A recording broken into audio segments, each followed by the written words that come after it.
92వ కీర్తన. యెహోవాను స్తుతించుట మంచిది, మహోన్నతుడా నీ నామమును కీర్తించుట మానవుని యొక్క జీవితంలో అన్నిటికంటే శ్రేష్టమైనది, దేవుడు కోరదగినది, దేవునికి ఇష్టమైనది ఏదైనా ఉన్నది మన జీవితంలో అంటే అది దేవుని స్తుతించుటనే. ఏమన్నాడు? యెహోవాను స్తుతించుట మంచిది, మహోన్నతుడా నీ నామమును కీర్తించుట దేవునికి సంతోషకరము. దేవుని మనస్సును సంతోషపరిచేది మానవుని జీవితంలో ఏదైనా ఉన్నది ఆ దినము అంటే దేవుని సన్నిధానములో దేవుని ఆరాధించుటనే, ఆయనను మహిమపరచుటయే. నిజంగా మనము ఎవరికి చెందవలసినటువంటి ఆ యొక్క మహిమ వారికి చెల్లించటమే మనకు దీవెనకరం. కాబట్టి దేవుని వాక్యం సెలవిస్తూ ఉంది. యోహాను సువార్త 4వ అధ్యాయం 23-24 వచనం మనం చూసినట్లయితే, యోహాను సువార్త 4వ అధ్యాయం 23-24 ఎవరైనా సహాయం చేయగలుగుతారా? అయితే యథార్థముగా ఆరాధించువారు ఆత్మతోనూ సత్యముతోనూ తండ్రిని ఆరాధించే కాలం వస్తూ ఉంది. అది ఇప్పుడు కూడా వచ్చే ఉన్నది. మనమందరము ఎలాగను దేవుణ్ణి ఆయన ఆరాధించేవారు ఆత్మతోనూ సత్యముతోనూ. ఈ రెండు కలవడం అనేది చాలా అరుదుగా ఉంటుంది. కొన్నిసార్లు మన మనసేమో దేవుణ్ణి ఆరాధించాలని ఉంటుంది, శరీరం ఇంకొక దగ్గర లాగుతూ ఉంటుంది. కాబట్టి ఆయన ఆరాధించడానికి ఎలా కావాలంట? ఆత్మ కావాలి, అందులో సత్యము కూడా కావాలి. కొన్నిసార్లు ప్రార్థన కూర్చుంటే మన తలంపులు ఏటో వెళ్తూ ఉంటాయి, మనం ఏదో మాట్లాడుతూ ఉంటాం, కానీ రెండూ కలవాలి. ప్రభులు అంటారు మత్తయి సువార్త 18వ అధ్యాయం 20వ వచనంలో, ఎక్కడైతే 2 లేక 3 నా నామమున కూడి ఏకీభవిస్తే, అంటే వారి మనసులు కలవాలి, సంపూర్ణంగా ప్రభువును ఆనుకోవాలి, అందరి హృదయాలు ఏకమవ్వాలి. అప్పుడు వారి మధ్యలో దేవుడు ఉంటానని వాగ్దానం చేశాడు. ఈ యొక్క జీవ గ్రంథమును పొందుపరచడానికి మరి 1500 సంవత్సరాలు పట్టిందంట.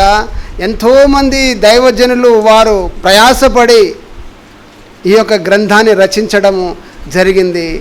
ఇది రచించడానికి ఏమంటుందంటే,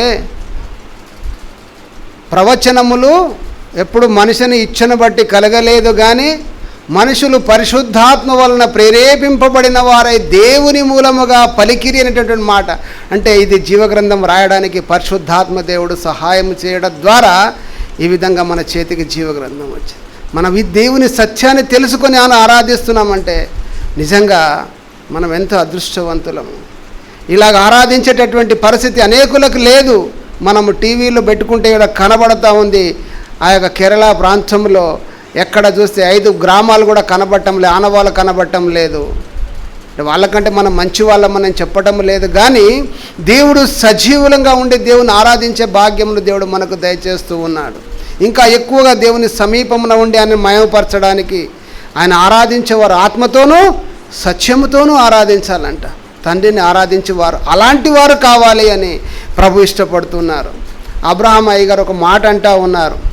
ఏమని అంటున్నారంటే, ఆదికాండము 22వ అధ్యాయము 5వ వచనమును చూస్తే, తన పనివారితో కూడా ఆయన విశ్వాసం ఎంత గొప్పది. ఆదికాండము 22వ అధ్యాయం 5వ వచనంలో తన పనివారితో చెబుతూ ఉన్నారు. ఏమని?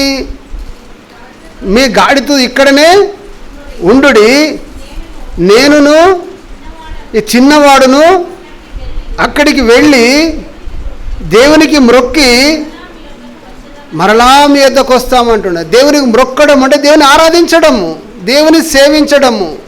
కానీ ఎందుకు వెళ్ళమన్నాడు దేవుడు? ఆ సత్యాన్ని తన హృదయంలో ఎరిగినటువంటి అబ్రహాం గారు అక్కడ వెళ్ళిన తర్వాత ఇస్సాకుకి ఏం చేయాలి? బలిగా అర్పించాలి. ఆ సత్యము తనకు తెలిసి ఉండి కూడా ఎంత విశ్వాసం ఉన్నది చూడండి. నిజంగా ఈ మాట నాకు హెబ్రీలకు రాసిన పత్రికలో 11:27 ఉంటుందన్నమాట. నాకు సరిగ్గా అది రెఫరెన్స్ గుర్తు లేకపోవచ్చు, ఎవరైనా దొరికితే సహాయం చేయగలరు. హెబ్రీలకు రాసిన పత్రిక 11 అంటే విశ్వాసము, ఎంత గొప్ప విశ్వాసము తనకు ఉన్నది ఇక్కడ మనకు కనబడుతుంది.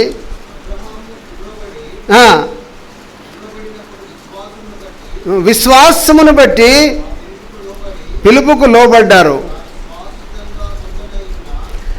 అయ్యగారు ఇక్కడ నాకు రెఫరెన్స్ గుర్తులేదు కానీ మృతులను సహితము సజీవులుగా చేయగల దేవుడని విశ్వాసముతో, అంతకంటే ముందు ఇక్కడ ఉంటుంది, అది నాకు రెఫరెన్స్ గుర్తులేదు కానీ ఆయన విశ్వాసము చాలా గొప్పదిగా నేను చూస్తుంటున్నాను. అయితే దేవుణ్ణి ఆరాధించడానికి వెళ్తున్నాం అంటున్నాడు. ఇక్కడ ఏమంటున్నాడు, పనివారికి మీరు ఇక్కడే ఉండండి, నేను నీ చిన్నవాడు వెళ్ళి దేవుణ్ణి మొక్కి మరలా మీ యొద్దకు వస్తాము అంటున్నాడు.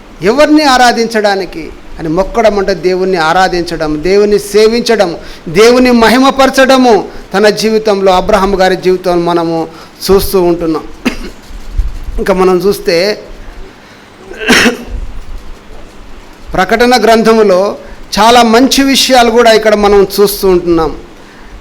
ఒక మనిషి తన జీవితంలో ఉన్నతమైనటువంటి స్థానాన్ని ఉన్నటువంటి వ్యక్తి ఇక్కడ మన దేవదూతలు కనబడతా ఉన్నారు. మరి ప్రకటన గ్రంథము 4వ అధ్యాయము 9 నుండి 11 వరకు చూస్తే, ప్రకటన గ్రంథము 4వ అధ్యాయము 9 నుండి, ఆ సింహాసనమునందు ఆసీనులై ఉండి యుగ యుగములు జీవించుచున్న వానికి మహిమయు ఘనతయు కృతజ్ఞతాస్తుతులు కలుగును గాక అని ఆ జీవులు కీర్తించుచు ఆ 24 పెద్దలు సింహాసనమందు ఆసీనుడై ఉండు వాని ఎదుట సాగిలపడి యుగ యుగములు జీవించుచున్న వానికి నమస్కారము చేయుచు, ప్రభువా మా దేవా, నీవు సమస్తమును సృష్టించితివి, నీ చిత్తమును బట్టి అవి ఉండెను. చాలమ్మా. ఏమంటున్నారంటే 24 పెద్దలు వాళ్ళు దేవుని సన్నిధానములో ఏ విధంగా ప్రభువును మహిమపరుస్తున్నారంటే, వాళ్ళు సింహాసనాసీనుడైన యుగ యుగములు జీవించుచున్న వానికి మహిమ ఘనత కృతజ్ఞతలు కలుగును గాక అని చెప్పి దేవుణ్ణి ఆరాధిస్తున్నారు. మనం సేవిస్తున్నటువంటి దేవుడు యుగములకు పూర్వము యుగ యుగములకు సజీవుడైనటువంటి దేవుడు, నిన్న నేడు రేపు నిరంతరము మారనటువంటి దేవుడు. మన ఆరాధనకు ఆయన ఒక్కడు మాత్రమే యోగ్యుడైనటువంటి దేవుడై ఉంటున్నాడు. ఇక్కడ 24 పెద్దలు సత్యాన్ని గుర్తెరిగి దేవుణ్ణి ఎంత చక్కగా ఆరాధిస్తున్నారు. ఆయన ఏమై ఉన్నాడో గుర్తెరిగి మరి వారు దేవుణ్ణి ఆరాధిస్తున్నారు. యుగ యుగములు జీవించుచున్న వానికి మహిమ ఘనత కృతజ్ఞత స్తుతులు అని చెప్పేసి దేవుణ్ణి మహిమపరుస్తూ ఉన్నారు. వాళ్ళు గ్రహించారు, యుగ యుగములు జీవిస్తున్నటువంటి దేవుడు ఆయన ఒక్కడే, ఆరాధనకు యోగ్యుడు ఆయన ఒక్కడే, ఆయననే స్తుతులకు పాత్రుడు, ఆరాధనకు యోగ్యుడైనటువంటి దేవుడు. ప్రకటన గ్రంథము 7వ అధ్యాయము 11-12 వచనాలు చూస్తే, ప్రకటన గ్రంథము 7వ అధ్యాయం 11-12 వచనాలు, దేవదూతలందరూ ఆ సింహాసనము చుట్టూను పెద్దల చుట్టూను ఆ 4 జీవుల చుట్టూను నిలువబడి ఉండిరి. వారు ఆ సింహాసనం ఎదుట సాష్టాంగపడి యుగ యుగముల వరకు ఆ దేవునికి స్తోత్రమును మహిమయు జ్ఞానమును కృతజ్ఞతాస్తుతియు ఘనతయు శక్తియు కలుగును గాక అని చెప్పుచు దేవునికి నమస్కారము చేస్తున్నారు. ఎంత చక్కగా ఆరాధిస్తున్నారు చూడండి. ఇలాగున ఆరాధింపబడుతున్నటువంటి దేవుని ఎరిగినటువంటి వారిని దానియేలు గ్రంథంలో కూడా మనము చాలాసార్లు గమనిస్తాం. అందరికీ సుపరిచితమైనటువంటి మాటలే. రాజు ఒక శాసనము తయారు చేసి ఒక ప్రతిమను అక్కడ నిలబెట్టి ఈ ప్రతిమను మాత్రమే మీరు సేవించాలి అని చెప్పేసి ఒక ఆర్డర్ పాస్ చేసినప్పుడు 3 మనుషులు దాన్ని వ్యతిరేకిస్తారు. షద్రకు, మేషకు, అబేద్నెగో అనేటటువంటి వాళ్ళు దాన్ని సేవించినందుకు రాజు కోపం వచ్చేసి ఏం చేస్తున్నాడు? ఆయన అగ్నిగుండంలో పడవేస్తూ ఉన్నాడు. ఎప్పుడైతే వాళ్ళు అగ్నిగుండంలో పడవేయబడుతున్నారో అంటే క్రైస్తవ బిడ్డలకి శ్రమలు రావు అని కాదు, కానీ అందుకే వాక్యం ఏం చెప్తా, అంతము వరకు ఎవరైతే సహిస్తారో వారు మాత్రమే రక్షింపబడతారంట. అంతము వరకు సహించిన వాడు రక్షింపబడునని వాక్యం సెలవిస్తూ ఉంది. వాళ్ళు ఎంతవరకు సహిస్తున్నారంటే అంతము వరకు తమ ప్రాణాలను కూడా లెక్క చేయకుండా. ఎందుకో తెలుసా? ఎవరికి ఆరాధించాలో వారికి తెలుసు, ఎవరిని సేవించాలో ఆయనకు తెలుసు. సజీవుడైన దేవుని ఆరాధిస్తాము కానీ జీవం లేని దాన్ని ఆరాధించము అని చెప్పేసి వారు ఒక శాసనాన్ని రద్దుపరిచినట్టుగా మనం చూస్తుంటున్నాం. ఇక్కడ దేవదూతలు వీళ్ళు ఏమంటున్నారంటే స్తుతియు ఘనతయు శక్తియు బలమును కలుగునుగాక అని చెప్పి దేవుని ఆరాధన చేస్తున్నారు, దేవుని మహిమపరుస్తూ ఉన్నారు. మరి తమ దేవుని ఎదుట ఏ విధంగా దేవుణ్ణి ఘనపరుస్తూ ఉన్నారో చాలాసార్లు మన జీవితాల్లో ఎదురవుతూ ఉంటాయి. ఒక ఆత్మీయ స్థితికి ఎదిగిన తరువాత మనము వాటిని అధిగమించడానికి దేవుడు శక్తిని అనుగ్రహిస్తూ ఉన్నాడు. కానీ కొంత ప్రభువును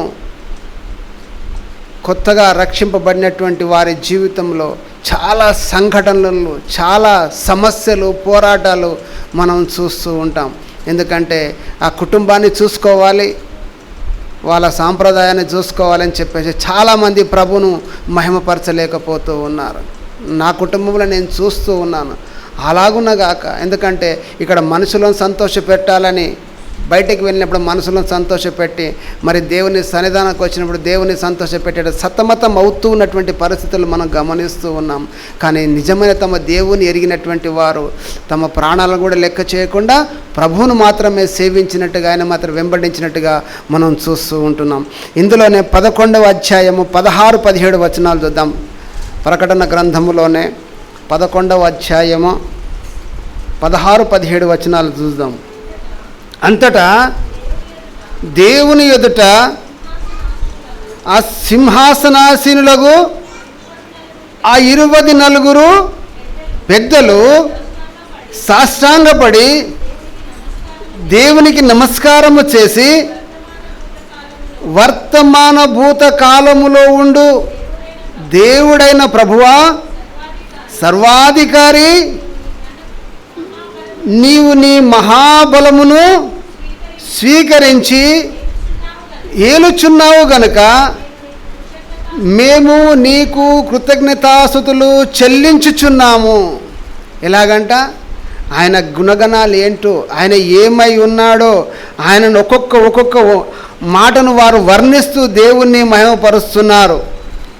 ఏమంటున్నారంటే సాష్టాంగపడి దేవునికి నమస్కారం, వర్తమాన భూత కాలములో ఉండు దేవుడును ప్రభువా, సర్వాధికారం కలిగినటువంటి దేవుడు. మన దేవుడు, మనం ఆరాధిస్తున్నటువంటి దేవుడు సర్వాధికారి అయినటువంటి దేవుడు. మనం ఈ లోకంలో గమనిస్తే కొందరికి కొంతమేరనే పరిమితి ఉంటుంది, కొంతవరకే మన లిమిట్ ఉంటుంది. ఒక డ్రైవింగ్ లైసెన్స్ తీసుకుంటే, 2 వీలర్ తీసుకుంటే 3 వీలర్ నడపడానికి పర్మిషన్ లేదు. అలాగనే మరి కొందరికి కొంత పరిధి లిమిట్ ఉంటుంది. కానీ మన దేవుడు సర్వాధికారి అయినటువంటి దేవుడు. ఆయన మాట చేత సమస్తాన్ని సృష్టించినటువంటి వాడు. ఆయన కలుగును గాక అంటే సమస్తం ఆయన నోటి మాట చేత కలిగింది.